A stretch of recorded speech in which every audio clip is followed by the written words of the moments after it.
Welcome students. पिछले video में हमने अपक्रिया की कोटि और शून्य कोटि की अपक्रिया के बारे में डिटेल डिस्कशन किया था। इस वीडियो में हम प्रथम कोटि की अपक्रिया के बारे में पढ़ेंगे। तो देख लेते हैं प्रथम कोटि की अभिक्रिया क्या होती है। ठीक है, बहुत ही इंपॉर्टेंट है, बहुत ध्यान से आप लोग इसको देखिएगा। इस पे ढेर सारे न्यूमेरिकल्स आते हैं और बोर्ड के एग्जाम के लिहाज से भी बहुत ही इंपॉर्टेंट है। फर्स्ट ऑर्डर रिएक्शन, पहले डिफिनीशन देख लेते हैं फर्स्ट ऑर्डर रिएक्शन का क्या होता है। तो प्रथम कोटि की अपक्रिया वे रासायनिक अपक्रियाएं होती हैं जिनका वेग किसी एक अभिकारक की सांद्रता के प्रथम घात पर निर्भर करता है। इन अभिक्रियाओं के लिए प्रायोगिक दर समीकरण जो होता है वो इस प्रकार से होता है, dx by dt equal to k active mass A। ठीक है, पावर 1 लिखने की जरूरत नहीं है। तो ये समीकरण किसको प्रदर्शित करता है? प्रथम कोटि की अभिक्रिया के दर समीकरण को, जहां पर A क्या है? यह अभिकारक की सांद्रता को प्रदर्शित करता है और अपक्रिया का वेग सांद्रता के प्रथम घात पर निर्भर करता है। देख लेते हैं इसके लिए वेग स्थिरांक का मात्रक क्या होगा। ठीक है, वेग स्थिरांक का मात्रक। तो अब यहां पर देखिए k का मात्रक ये बराबर क्या हो जाएगा? सांद्रता का मात्रक बटे ये इस तरफ आ जाएगा, सांद्रता का मात्रक गुणे समय, यही होगा। तो सांद्रता का मात्रक ये कैंसिल हो जाएगा, तो क्या आ जाएगा? 1 बटे समय, या हम लिख सकते हैं समय इनवर्स। तो k का मात्रक क्या आ जाएगा? ये बराबर आ जाएगा समय इनवर्स। ठीक है, अगर डिटेल में आप इसको और देखें तो सांद्रता का मात्रक क्या होता है? मोल प्रति लीटर बटे मोल प्रति लीटर गुणे समय। तभी ये दोनों कैंसिल हो जाएंगे, वही आपका आएगा 1/6 टाइम। तो k इज इक्वल टू समय इनवर्स। ठीक है, यहाँ पर समय अगर अपक्रिया का सेकंड में दिया गया है तो सेकंड इनवर्स होगा, अगर मिनट में दिया गया है तो मिनट इनवर्स होगा, और अगर आवर्स में दिया गया है तो आवर इनवर्स होगा। ठीक है, शून्य कोटि की अपक्रिया के लिए वेग स्थिरांक का मात्रक क्या आया था? मोल लीटर इनवर्स समय इनवर्स। जबकि प्रथम कोटि की अपक्रिया के लिए वेग स्थिरांक k का मात्रक क्या होता है? समय इनवर्स होता है। ठीक है, आइए देखते हैं इसका एग्जाम्पल 1-2। तो प्रथम कोटि की अपक्रिया का एग्जाम्पल N2O5 नाइट्रोजन पेंटाऑक्साइड का विघटन। ये क्या है? प्रथम कोटि की अपक्रिया है। इसका विघटन समीकरण इस प्रकार से होता है, N2O5 equal to 2NO2 plus half O2।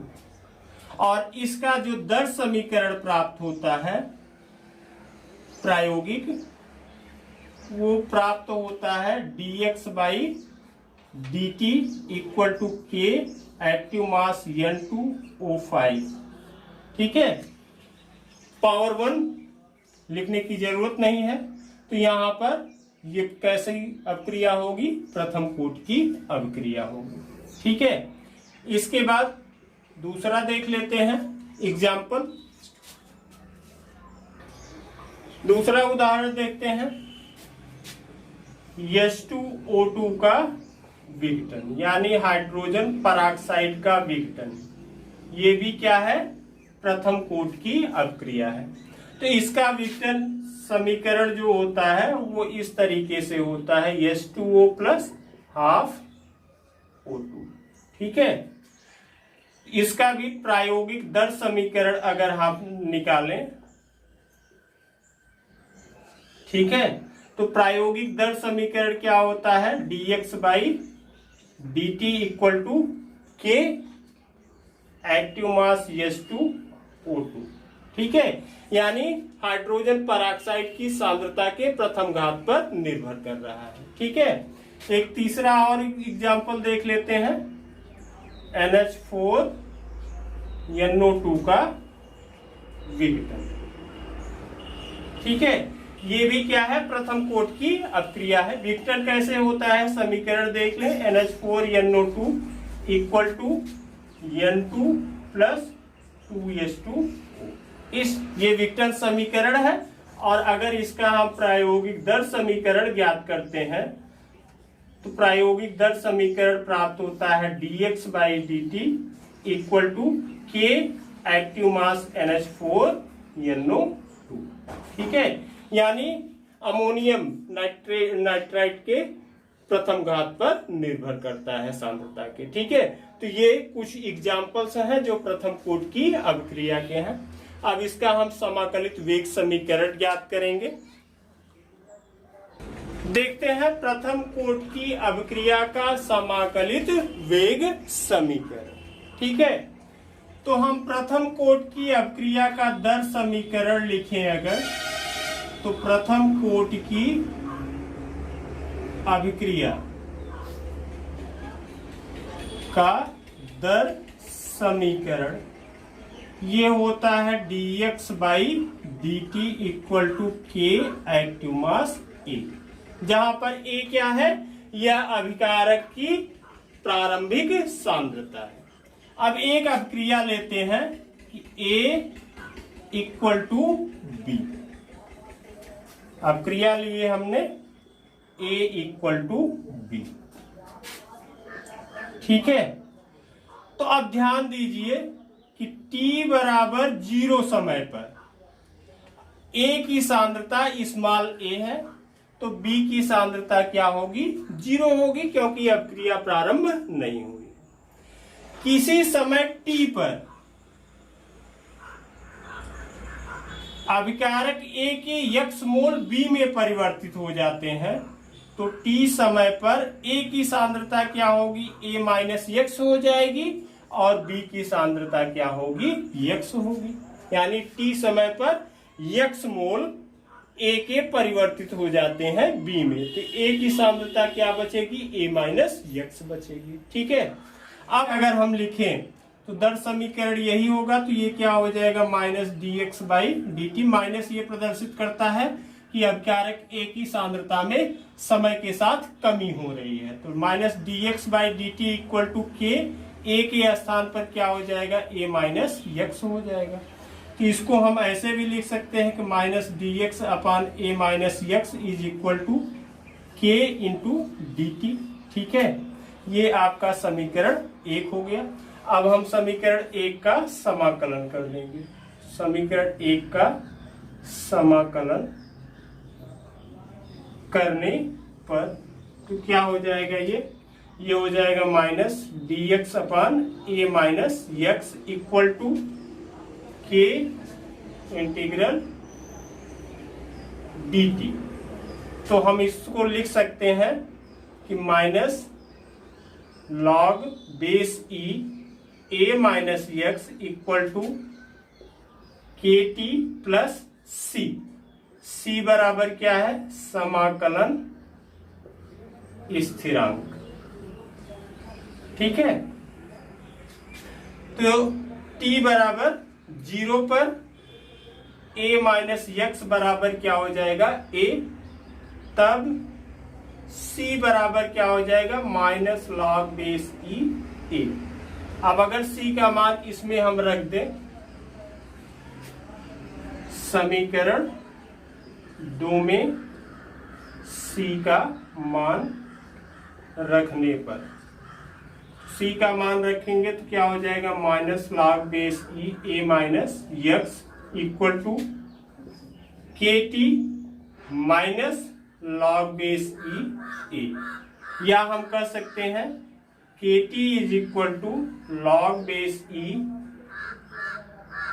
A minus log base e a minus x, या कह सकते हैं log base e a upon a minus x. ठीक है, किसके बराबर? KT के बराबर। यहां पर देख लेते हैं, अगर बेस ई को हम बेस 10 में बदले तो ये KT बराबर हो जाएगा 2.303 log base 10 a upon a minus x, या हम कह सकते हैं K is equal to 2.303 upon t log base 10 a upon a minus x. तो ये समीकरण जो हमको प्राप्त हुआ है, यही समीकरण क्या है? प्रथम कोटि की अपक्रिया का समाकलित वेग समीकरण है।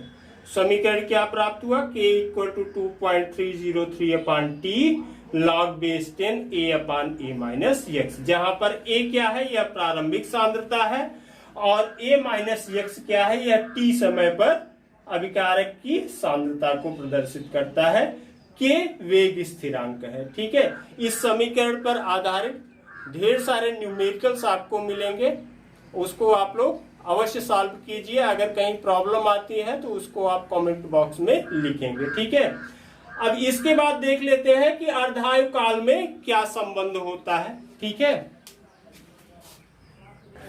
देख लेते हैं प्रथम कोटि की अपक्रिया के वेग स्थिरांक और अर्धायु काल में संबंध को। ठीक है, तो प्रथम कोटि की अपक्रिया का समाकलित वेग समीकरण क्या होता है, ये अभी हमने प्राप्त किया।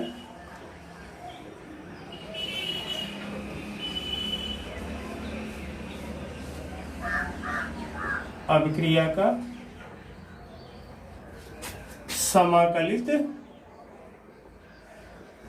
वेग समीकरण, ये हमने प्राप्त किया। K equal to 2.303 upon t log base 10 a upon a minus x, यही समीकरण प्राप्त किए। अब यहां पर हम ध्यान दें कि t बराबर, यदि t बराबर हम लेते हैं टी हाफ, अर्धायु काल का मतलब क्या है?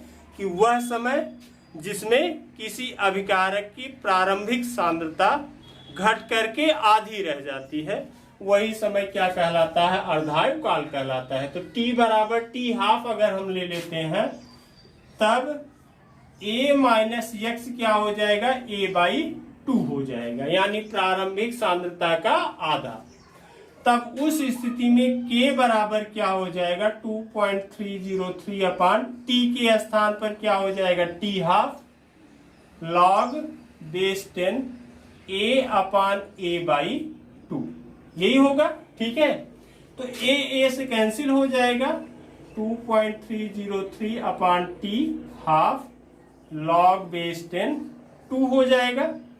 लॉग बेस 10 2 का मान होता है 303 अपान टी हाफ गुणे 0.3010। क्यों? क्योंकि लॉग बेस 10 2 बराबर होता है 0.3010। ठीक है, अब इसका अगर मल्टीप्लीकेशन करेंगे तो ये हो जाएगा 0.693 अपान टी हाफ, या कह सकते हैं कि टी हाफ बराबर 0.693 अपान के। ठीक है, अब यहां पर आप ध्यान दें कि इस समीकरण में कहीं भी सांद्रता पद नहीं है, केवल अर्धायु काल है और वेग स्थिरांक है।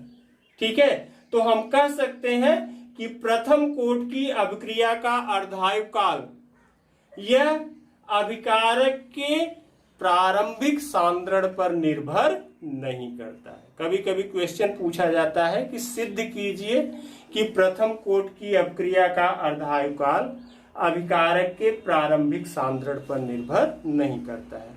तो आप इसी तरीके से उसको सिद्ध कर सकते हैं कि प्रथम कोटि की अपक्रिया का समाकलित वेग समीकरण K equal to 2.303 upon t log base 10 a upon a minus x होगा। t के स्थान पर टी हाफ अगर लेंगे तो a माइनस एक्स a/2 हो जाएगा, यानी प्रारंभिक सांद्रता का आधा। और तब अगर ये मान हम समाकलित वेग समीकरण में रखेंगे तो हमको क्या प्राप्त होगा, t½ = 0.693/k। और इस समीकरण में कहीं पर भी सांद्रता पद नहीं है, इसलिए हम कह सकते हैं कि प्रथम कोट की अपक्रिया का अर्धायुकाल जो है वह प्रारंभिक सांद्रण पर निर्भर नहीं करता है। ठीक है, इस पर भी आधारित आपको क्वेश्चंस मिलेंगे, उन सबको आप लोग सॉल्व कीजिएगा। अगले वीडियो में कुछ जो इम्पोर्टेंट न्यूमेरिकल्स हैं केमिकल काइनेटिक्स रासायनिक बलगतिकी के, जो यूपी बोर्ड में एग्जाम्स में पूछे गए हैं, उसको हम आपको प्रोवाइड कर देंगे। बाकी जो बचे हुए न्यूमेरिकल्स रहेंगे उसको आप लोग स्वयं से सॉल्व करेंगे। कहीं पर अगर प्रॉब्लम होती है तो उसको आप अवश्य कमेंट बॉक्स में मेंशन करेंगे। Thank you very much.